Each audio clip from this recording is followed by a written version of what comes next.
नमस्कार, बुलेटिन उत्तर प्रदेश पर आपका स्वागत है। मैं हूं विपिन आर्य। इस समय हम कैराना में हैं। शामली जिले की कैराना विधानसभा, ये अपने आप में पश्चिम उत्तर प्रदेश में इस विधानसभा सीट पर सबसे ज़्यादा लोगों का ध्यान है।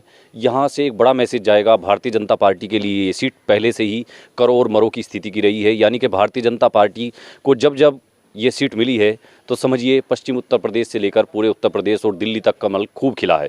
ये सीट इसलिए भी अहम है क्योंकि भारतीय जनता पार्टी के बड़े चेहरा रहे, बड़े कद्दावर नेता रहे हुकुम सिंह इसी सीट से चुनाव लड़ते रहे। ये उनकी घरेलू सीट है, उनकी गृह सीट है और इसी जगह से बाबू हुकुम सिंह ने अपनी राजनीतिक यात्रा की शुरुआत की और बाद में राष्ट्रीय राजनीति में पहचान पाई।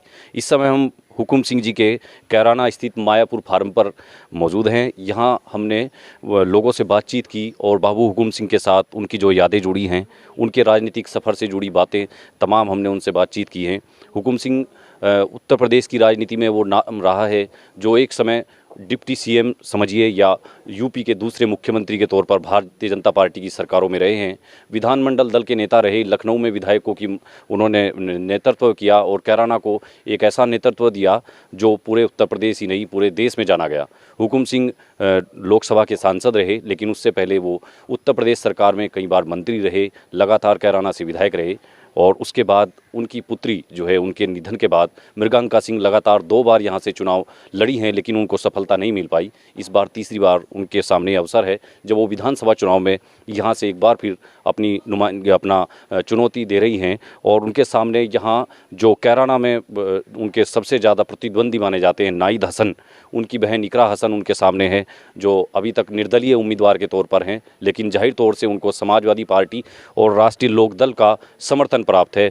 कैराना सीट पर सबकी नज़र रहेगी, कैराना से क्या मैसेज निकलता है। मृगांका सिंह इस बार यहाँ से जीत कर अगर निकलती हैं तो बड़ा मैसेज जाएगा और एक तरह से बाबू हुकुम सिंह जो कैराना से नहीं पूरे पश्चिम उत्तर प्रदेश से भारतीय जनता पार्टी का विजय रथ लेकर के निकलते थे, उनकी राजनीतिक विरासत को संभालने में भी मृगांका सिंह कामयाब रहेंगी।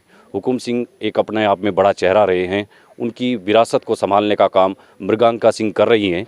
उनकी राजनीतिक यात्रा यहाँ से शुरू होगी। मृगांका सिंह कैराना से जीतने के बाद एक एमएलए ही नहीं होंगी, बल्कि गुज्जर समाज जो बड़ी संख्या में पश्चिम उत्तर प्रदेश में अपनी राजनीतिक दखल रखता है, गुज्जर समाज का नेतृत्व भी एक तरह से वो करेंगी और पहली महिला वो विधायक होंगी जो गुज्जर समाज से निकल करके उत्तर प्रदेश की राजनीति में लखनऊ में हस्तक्षेप करेंगी।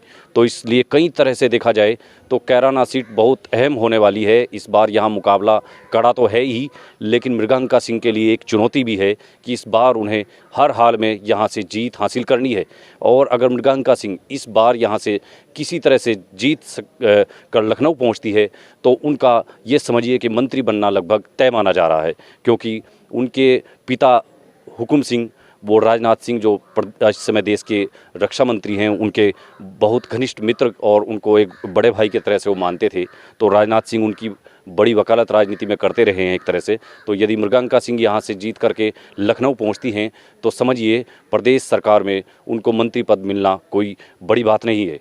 इसलिए हम लोग यहाँ कैराना के अलग अलग गाँव में चलेंगे, लोगों से बातचीत करेंगे, उनसे जानना चाहेंगे कि मृगांका सिंह इस बार चुनाव मैदान में हैं, तीसरी बार कैराना की बेटी चुनाव लड़ रही है, कैसा माहौल है, लोग उनको विधायक के तौर पर देखना चाहते हैं तो किस तरह से लोग उनके साथ हैं।